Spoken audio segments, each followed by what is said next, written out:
What does her work matters mean to you? Two Black women navigating their journeys, sharing their experiences, creating a safe space, and being authentic. rooted in abundance and evolution. Welcome to the pod.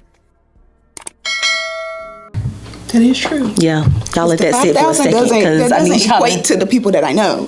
That's just the people that's online. Right. That has nothing to do with my connections And outside 50,000 doesn't mean much all the time either. No, and for me, it's more so about what you're doing and what your purpose is. I know, like me and Deasia, we're about community, experience, connecting, mental health, wellness. We're going to partner with people who have a like-mindedness in the same world. I'm not going to have you come on here just because we talk about that all the time. You ain't coming on here just to say anything. Sorry. Like, we will be like, shut it down. Cut the cameras. Like, cut the rap. Cut the cameras. Yeah. It's not about like, oh, they are this person. It's more so about like, I feel like you're somebody who makes a huge impact. I feel like you're somebody who pours into the community, and other people need to know about you. If they don't know about you, here she is. Buzz. Here she is. Like, that's just how I be feeling about it. I want to go back to the social work piece because I love talking about social work. So you mentioned, that your background is in social work. I really want to ask you, do you miss like social work? Like, and when I say social work, I mean the 101, like real in the field social work. Do you miss it? In the field. I do.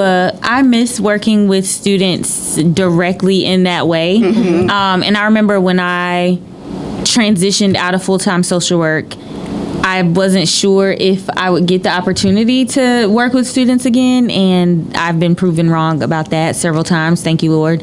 But I do miss the direct social work, like the one-on-one, the building of relationships with students, the calling students to my office to see what they got going on, hosting or leading the like girls groups and hearing them talk about what they got going on, what the boys is up to. Like, it's just, I do miss that. I do miss that.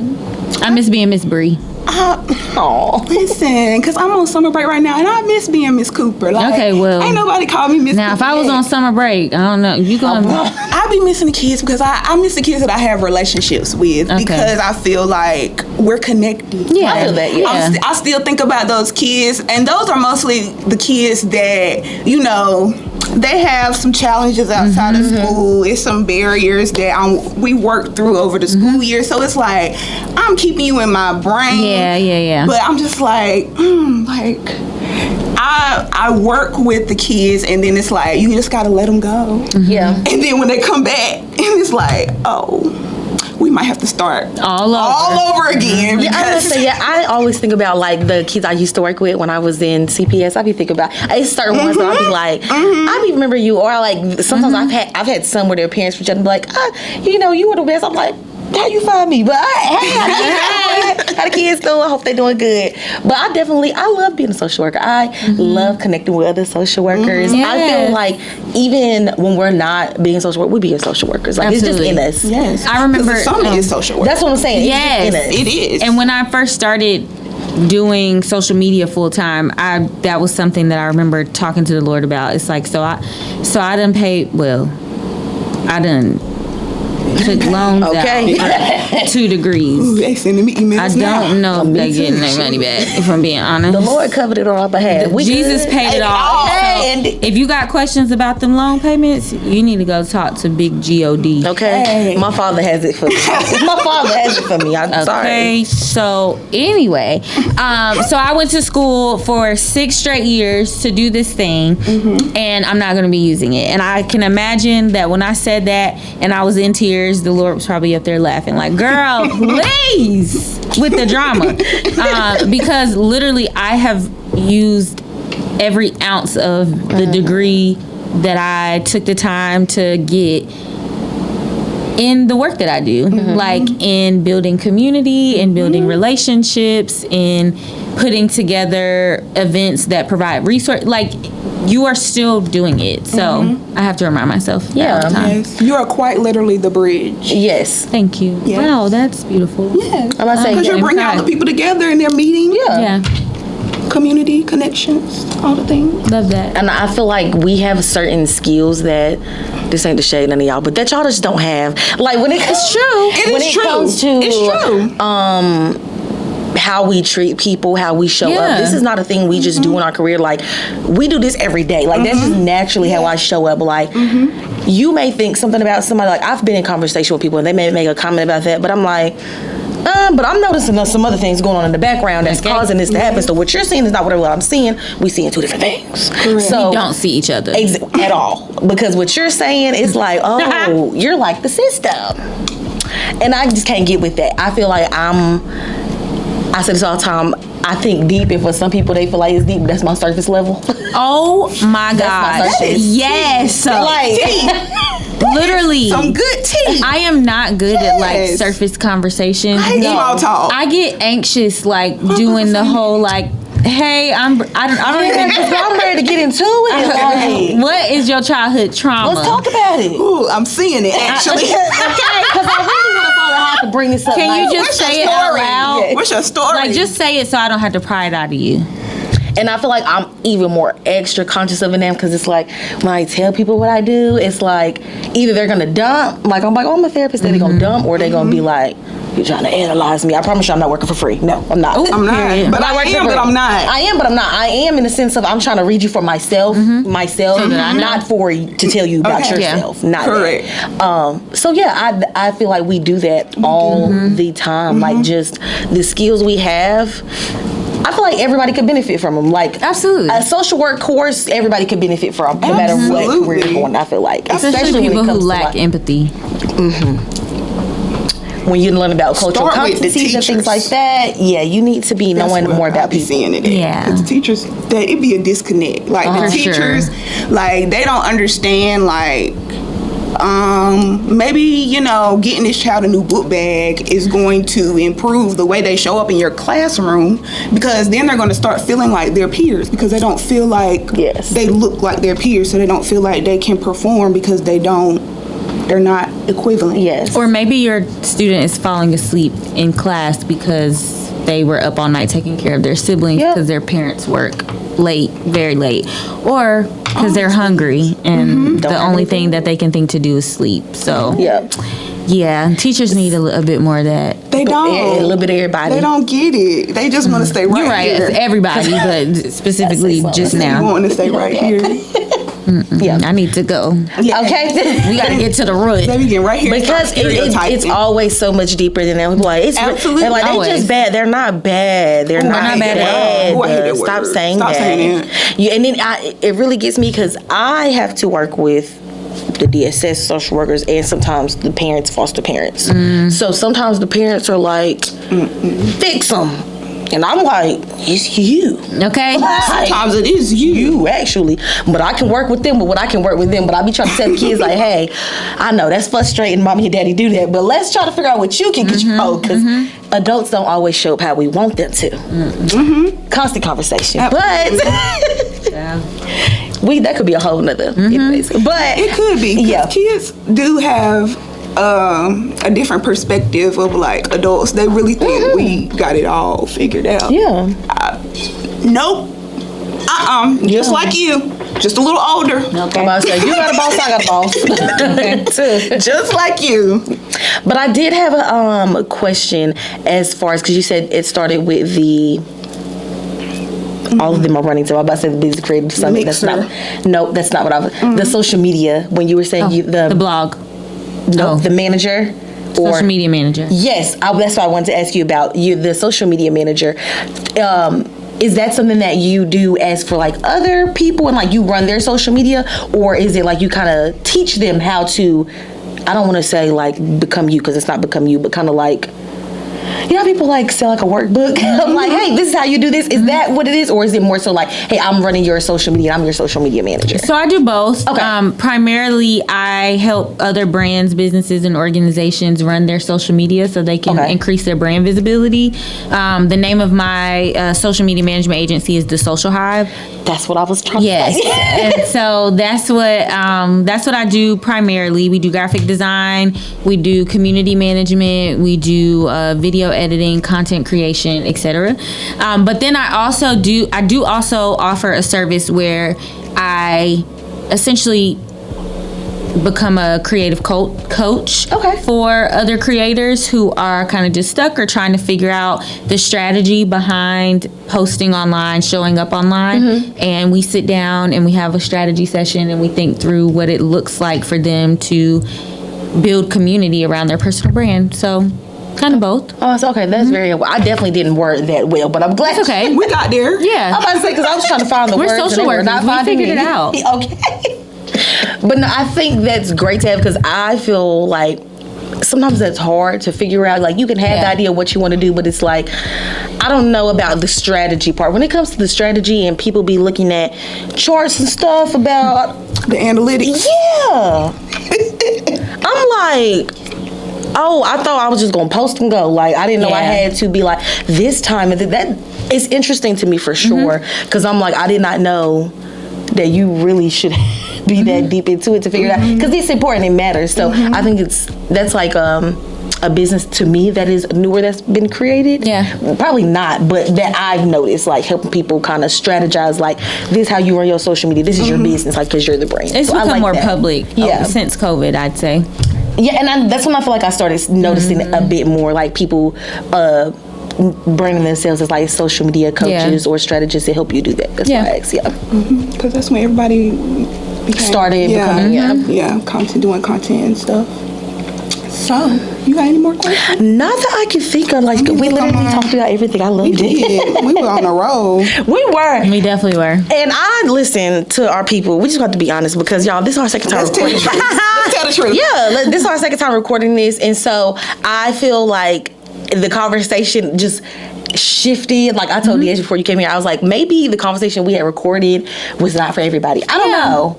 I was like, I have no idea why. It happened for a reason. She had a bob last time she came Y'all, in. Cut, like, y'all don't even know. I'm a whole new person. Okay.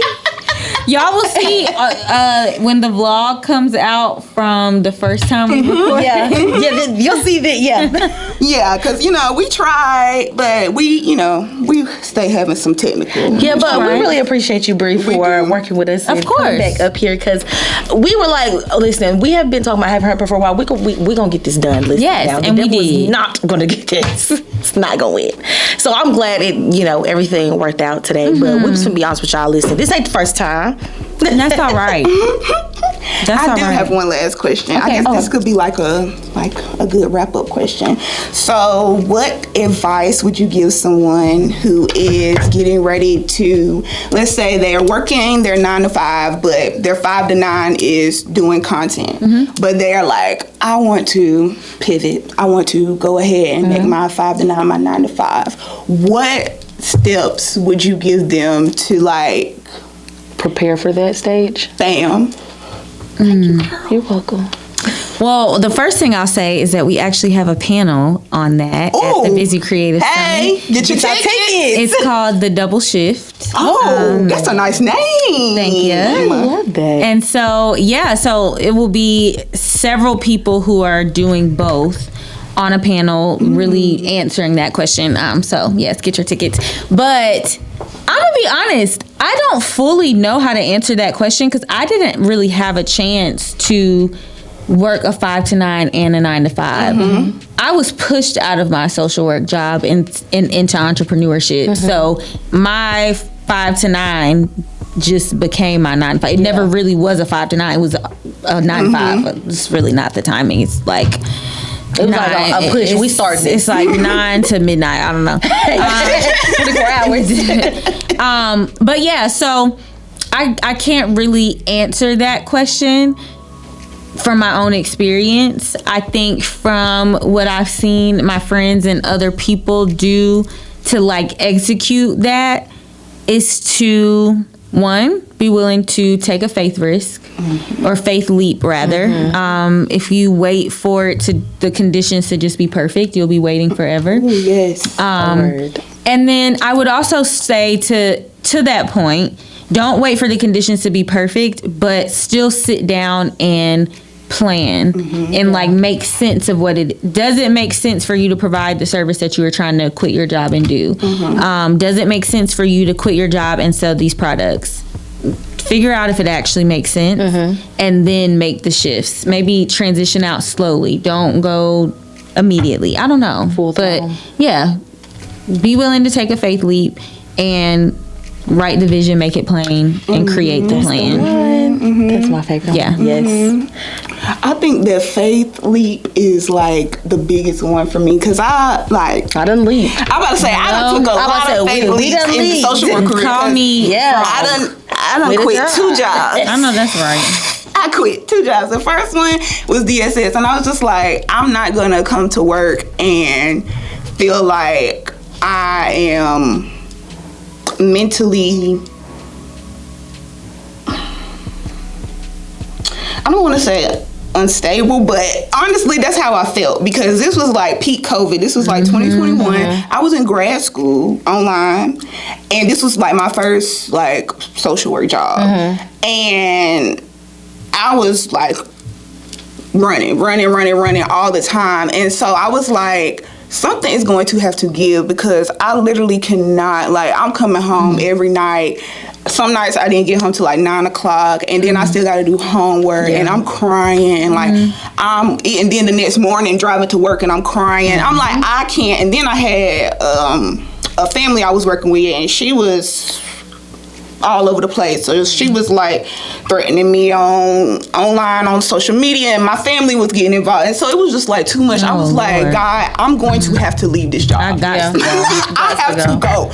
Like, and I For think my safety at this point. I think it was the Monday before Thanksgiving break, and I was sitting in my cubicle, and I was like, I had it typed, and I was like, okay, like, you gotta print it in order for them to get it. Like, you just sitting here, we gotta make some moves. And so it was like, once I handed it to them, it was like I could feel everything in my body was just like, so I feel like taking the leap of faith is important, but also knowing, like, don't be impulsive, because I also can be impulsive. Like, just don't go do something because this is what I want to do right now, but it doesn't actually set you up for success or to be efficient in what you're doing, because you're really going backwards if you're not doing it in the right way. Like, you're actually setting yourself back. So that leap of faith is important. Because when you said you don't want to say you wasn't mentally unstable, I was absolutely mentally unstable. Well, I didn't want to talk about myself in that way. I ain't want nobody to think like I had the grippy socks on. Through it. No, I didn't have the grippy socks on, but I was about to have the grippy socks on. I didn't leave my job. Okay? Like, I was on the brink. I was like, I have to tell people the thoughts in my head. I have to leave this job. Like, I got to go. Cause what was that? It was just, you know how you had something in your, you're like, oh no, that scared me. I need to shake. And my issue was, I'm gonna push through it. I'm thinking, I can push through this. I can get through this. In grad school, didn't stop that one. Had to take a whole pause. Take that. We're not gonna finish this right now because I'm trying to get this, and it still ain't working. So we still gonna have to leave the job. Still, I can't push through. And my issue is, even if there are people who are like, you can leave.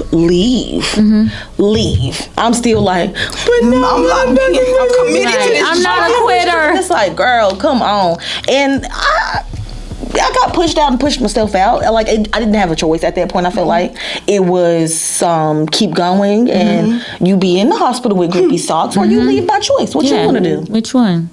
That was my only options at that point, because if I went back, and I had just got over having COVID too, so I think that break I had from work and the thought of going back, I was like, I cannot That's do a lot for Elmo.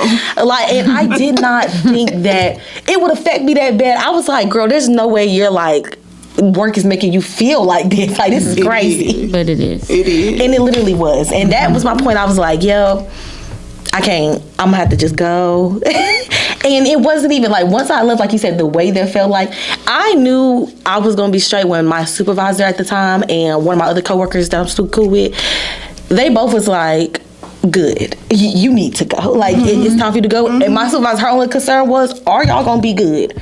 Like, financial, are you gonna be good? Other than that, you need to go. Like, I just want to make sure you're gonna be straight. Other than that, you need to go. And I was like, yeah, it was time. It was time. If everybody else is like, baby, please. What you waiting for? Please. We waiting on you. Yeah.